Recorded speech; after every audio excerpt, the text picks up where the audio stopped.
আমি এখানে বিশেষ করে উল্লেখ করব, আপনাদের মনে আছে তার আকস্মিক তিরোধানের পরে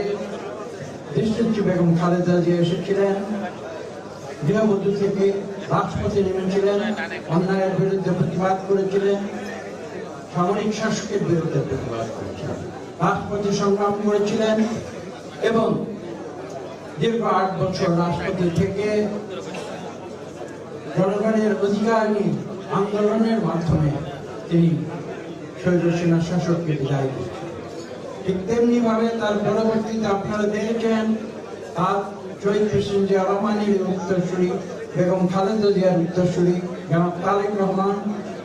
দীর্ঘ 17 বছর বিদেশি নির্বাসিত থেকে আমাদের সংগঠিত করেছেন এবং আমরা স্বৈরাচারী আওয়ামী লীগের বিরুদ্ধে সংগ্রাম করেছি। সেই সংগ্রামে তিনি দিক নির্দেশনা দিয়েছেন এবং সর্বশেষ ছাত্র জনতা বিপ্লবের মাধ্যমে আমরা এদের থেকে স্বৈরাচার দূর করেছি জনাব তারেক রহমানের নেতৃত্বে। সেই ধারাবাহিকতা শহীদ প্রেসিডেন্ট জিয়া রহমান থেকে শুরু করে দেশনেত্রী বেগম খালেদা জিয়া এবং সর্বশেষ জনাব তারেক রহমান, তার মাধ্যমে আমি বিশ্বাস করি বাংলাদেশে আমরা গণতন্ত্র ফিরিয়ে আনবো, যে গণতন্ত্রের জন্য বাংলাদেশ সৃষ্টি হয়েছিল। এবং দ্বিতীয়ত আমি এটাও বিশ্বাস করি